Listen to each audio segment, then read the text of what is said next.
የክልሎች አስተዳደር ወሰን የአካባቢውን የብሔር ባለቤትነት ማረጋገጫ እንዳልሆነ ተገለጸ። መረጃውን ይዘነዋል፣ የምናካፍላችሁ ነው የሚሆነው። 2 ወር ገደማ ለቀረው 7ኛው ጠቅላላ ሀገር አቀፍ ምርጫ የሲቪል ሰርቪስ ወይም የመንግስት ሰራተኞች በግዳጅ የመራጭነት ካርድ እንዲያወጡ እየተገደዱ መሆኑን ዋዜማ ባደረገችው ክትትል ተረድታለች።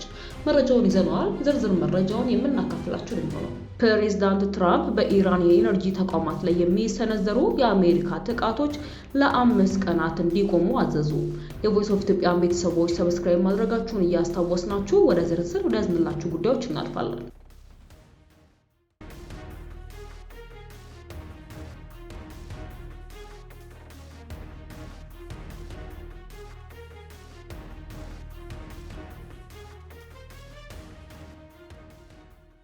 የክልሎች የአስተዳደር ወሰን የአካባቢውን የብሔር ባለቤትነት ማረጋገጫ እንዳልሆነ ተገለጸ።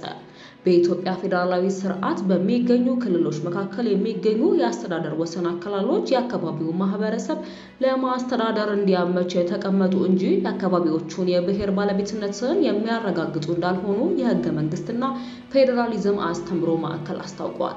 የማዕከሉ ዋና አሰልጣኝ አቶ ተስፋዬ መገርሳ በሰጡት ማብራሪያ የክልል መስተዳደሮች የወሰን ጉዳዮችን ከባለቤትነት ይልቅ በአስተዳደራዊ እይታ ተረድተው ግጭቶችን በውይይት መፍታት እንዳለባቸው አሳስበዋል። አሰልጣኙ አክሎም የክልል ህገ መንግስቶችን ስለ አንዱ ብሔር ባለቤትነት ሳይሆን ስለ ህገ መንግስቱ የበላይነት እንደሚገልጹ ጠቁመው ክልሎች የሚዋቀሩት በቋንቋ ብቻ ሳይሆን በህገ መንግስቱ አንቀጽ 46 እና 47 ላይ በተቀመጡ ዝርዝር መስፈርቶች እንደሆነ አብራርተዋል። ለዚህም ቀደም ሲል ከነበረው የደቡብ ክልል ተለይተው ራሳቸውን የቻሉ አዳዲስ ክልሎችን እንደ ማሳያም አቅርበዋል። የፌዴሬሽን ምክር ቤት ጽሕፈት ቤት ምክትል ኃላፊ እንዲሁም የህግና ፌዴራሊዝም ባለሙያው አቶ በላይ ወዲሻ በበኩላቸው በስርዓቱ አፈጻጸም ላይ በሚታዩ ክፍተቶች ሳቢያ የክልሎች አደረጃጀት በብሔር ላይ ብቻ የተመሰረተ ተደርጎ እንዲታሰብ እያደረገ እንደሆነም ጠቅሰዋል። ይሁን እንጂ ክልሎች የሚመሰረቱት ብሔርን ጨምሮ መልክዓ ምድራዊ አቀማመጥን፣ ኩታ ገጠምነትን፣ ቋንቋንና የህዝብን ፍላጎት መሰረት አድርገው መሆኑንም ጠቅሰዋል። ዜጎች በየትኛውም የሀገሪቱ ክፍል የመኖርና የመስራት ህገ መንግስታዊ መብት ቢኖራቸውም በተግባር ግን ከቀበሌ እስከ ክልል ባሉ መዋቅሮች መብታቸው ሲገደብ እንደሚስተዋልም ኃላፊው ገልጸዋል። ችግሩ የስርዓቱ ሳይሆን የአፈጻጸም መሆኑንም አጽንኦት ሰጥተዋል። በመሆኑም ኢትዮጵያ የምትከተለው የህብረ ብሔራዊ ፌዴራሊዝም ስርዓት ከፋፋይ እንዲባል ያደረገው የአፈጻጸሙ ክፍተት እንደሆነም ተመላክቷል። ወደ ሌላ ዘገባ ስናልፍ የፕሬዚዳንት ትራምፕ በኢራን የኢነርጂ ተቋማት ላይ የሚሰነዘሩ የአሜሪካ ጥቃቶች ለ5 ቀናት እንዲቆሙ አዘዙ። ባለፉት 2 ቀናት አሜሪካና ኢራን በመካከለኛው ምስራቅ ያለውን ግጭት ሙሉ በሙሉ ለመፍታት የሚያስችሉ በጣም ጥሩና ውጤታማ ውይይቶችን ማድረጋቸውን ፕሬዚዳንት ትራምፕ አስታወቁ። ይህንን ተከትሎ አሜሪካ በኢራን የኢነርጂ መሰረተ ልማቶች ላይ የምታደርገውን ጥቃት ለ5 ቀናት እንዲቆም መወሰናቸውን ገልጸዋል። ቀደም ብሎ የኢራን ብሔራዊ መከላከያ ምክር ቤት በኢራን የባህር ዳርቻዎች ወይም ደሴቶች ላይ የሚሰነዘር ማንኛውም ጥቃት በፋርስ ባህረ ሰላጤ ውስጥ ያሉ የመገናኛ መስመሮች ሙሉ በሙሉ በፈንጂዎች እንዲዘጉ እንደሚያደርግ አስታውቆ ነበር።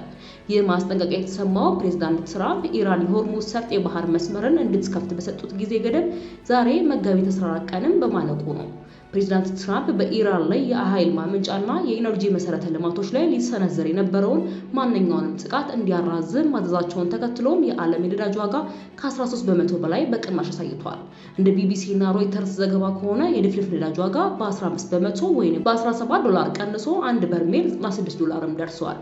በተመሳሳይ የአሜሪካ ዌስት ቴክሳስ ኢንተርሜዲየት የነዳጅ ዋጋ በ13.5 በመቶ ወይም በ$13 በመቀነስ 1 በርሜል $85.25 ውሎ ሆኗል። ይህ የዋጋ ቅናሽ የታየው ኢራን በባህር ተሽከርካሪዎች ላይ በሰነዘረችው ጥቃት የሆርሙዝ ሰርጥ የባህር መስመር በመዘጋቱ ምክንያት የነዳጅ ዋጋ በ1 በርሜል $100 በላይ ለገበያ ከዋለም በኋላ ነው። የቮይስ ኦፍ ኢትዮጵያ ቤተሰቦች ዳግም ሰብስክራይብ ማድረጋችሁን እያስታወስናችሁ ወደ መጨረሻ ወደ ዝርዝር የምንመለከተው ዘገባ እናልፋለን።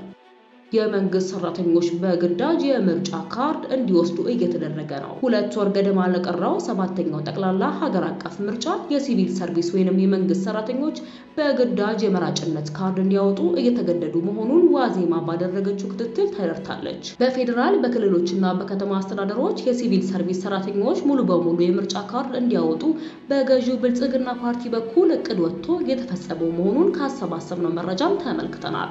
ምንም እንኳን እቅዱ በገዢው ብልጽግና ፓርቲ ቢሆንም የሚፈጸመው በየደረጃው ባሉ የመንግስት መስሪያ ቤቶች በኩል መሆኑን ያነጋገርናቸው 4 መካከለኛና ከፍተኛ የፓርቲ መዋቅር አስተባባሪዎች አረጋግጠውልናል።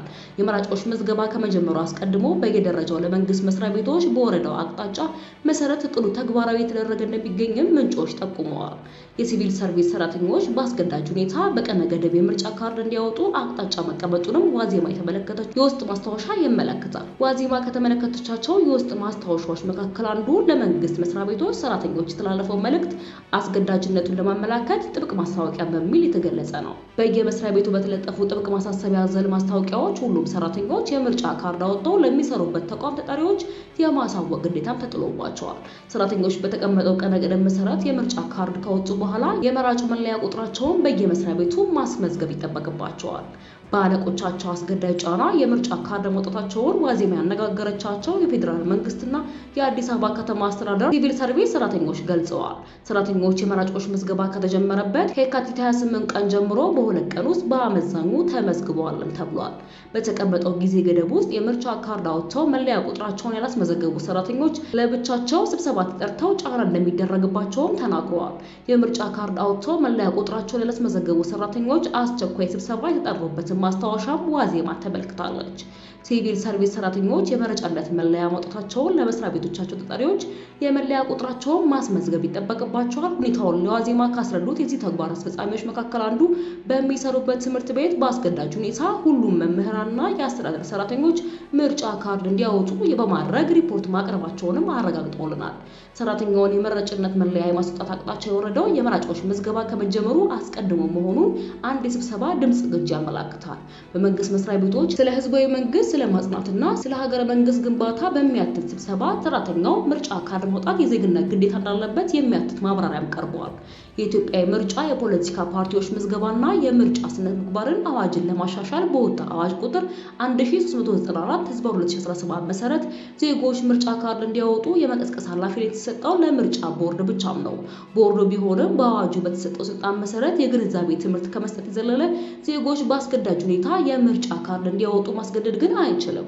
ዜጎች ምርጫ ካርድ እንዲያወጡ በቅድመ ሁኔታ የማስገደድ አካሄድ መኖሩን ጥቆማ እንደደረሰው የቦርዱ ሰብሳቢ ሜላትወርቅ ኃይሉ ከቀናት በፊት በሰጡት መግለጫ ጠቁመዋል። የመራጮች ምዝገባ ከመጀመሩ አስቀድሞ በየሰው ቤት እየተካሄደ የምርጫ ካርድ የማስወጣት ቅስቀሳ መደረጉ ሰብሳቢዋ ተናግረዋል። በምርጫ አዋጁ መሰረት የመራጮች ትምህርት የሚሰጠው ቦርዱ ወይንም ፍቃድ በሰጠው ሲቪል ማህበረሰብ ድርጅቶች ብቻ ነው። ማንኛውም ዜጋ ለመራጭነት የሚያበቃውን ካርድ የማውጣት ነፃ ፍቃድ እንጂ ግዴታ እንደሌለበትም ተናግረዋል። ቦርዱ የደረሰውን ጥቆማ ተከትሎ ዜጎች የመራጭነት ካርድ እንዲያወጡ ማስገደድ ጫና የመፍጠርና ቀስቀሳ ማቆም እንዳለበት ለሚመለከታቸው አካላት ማሳወቃቸውንም ሰብሳቢዋ ጠቁመዋል። የቮይስ ኦፍ ኢትዮጵያ ቤተሰቦች ዳግም ሰብስክራይብ ማድረጋችሁን እያስታወስናችሁ በአዳዲስ መረጃዎች ዳግም እስክንገናኝ ድረስ በደህና ቆዩ።